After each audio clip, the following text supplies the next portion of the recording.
Ayer, 28 de julio de 2024, también se pronunciaba Monseñor Carlo María Viganò en un comunicado urgente tras los sacrilegios y escándalos de los Juegos Olímpicos de París, acusando a las autoridades civiles y religiosas de ser cómplices de la traición. Pues bien, para quienes no la hayáis podido leer, dice lo siguiente.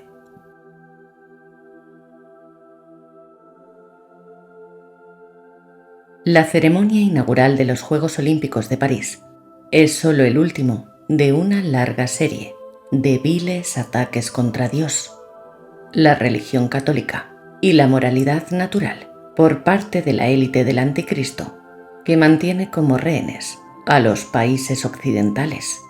Habíamos visto escenas no menos desconcertantes en los Juegos Olímpicos de Londres de 2012, en la inauguración del túnel de San Gotardo en 2016, en los Juegos de la Commonwealth en 2022, con figuras infernales, cabras y animales terroríficos.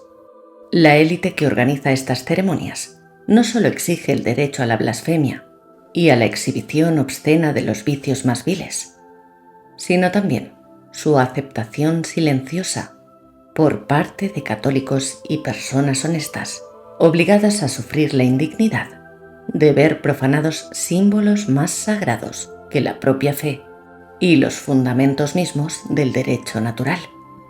Asistimos a una danza macabra distópica, en la que los hologramas de los jinetes del Apocalipsis se alternaban con un gordo Dionisio azul, servido bajo una campana, la parodia de la última cena LGTBI y la truculenta actuación de una María Antonieta, decapitada, que cantó Saira, llamada para celebrar los horrores de la Revolución Francesa.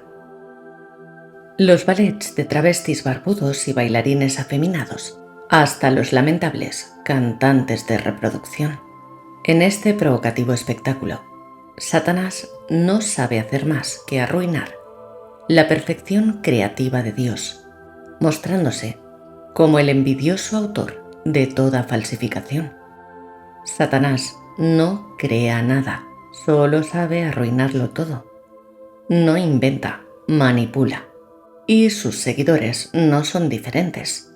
Humillan la feminidad de la mujer para borrar la maternidad que recuerda a la Virgen Madre. Castran la virilidad del hombre para arrancarle la imagen de la paternidad de Dios. Corrompen a los pequeños para matar su inocencia y hacerlos víctimas del wokismo más abyecto. El desfile de los Juegos Olímpicos escandaliza no solo por la exhibición arrogante de lo feo y obsceno, sino por la subversión infernal del bien y del mal, por los locos que pretenden poder blasfemar y profanar todo, hasta lo más sagrado, en nombre de una ideología de muerte, de fealdad, de mentira, que desafía a Cristo y escandaliza a quienes lo reconocen como Señor y Dios. Es el reino de la mitificación, de la falsedad, de la ficción erigida en tótem, en el que el hombre queda desfigurado, precisamente porque fue creado a imagen y semejanza de Dios. La tolerancia no puede ser la coartada para la destrucción sistemática de la sociedad cristiana, en la que se pueden reconocer miles de millones de personas honestas y hasta ahora silenciosas.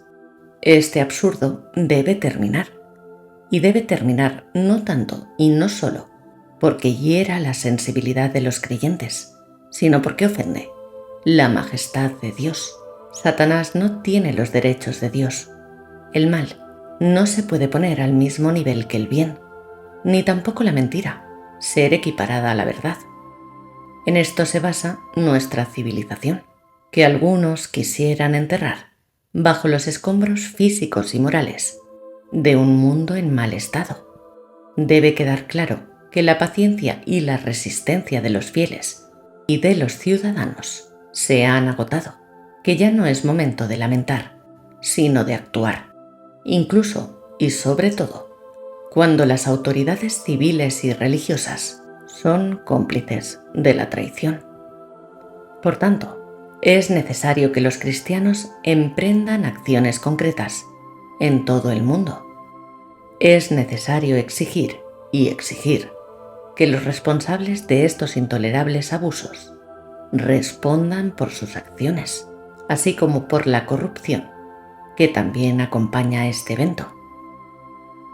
Finalmente, insto a los católicos a reparar con la oración, el ayuno y la penitencia los ultrajes perpetrados contra nuestro Señor Jesucristo y contra nuestra santa religión, que el confiado llamamiento del bien al trono del Altísimo no esté separado de un despertar general de las conciencias, para que el Rey de Reyes vuelva a reinar sobre las naciones, las sociedades, las familias y la Iglesia.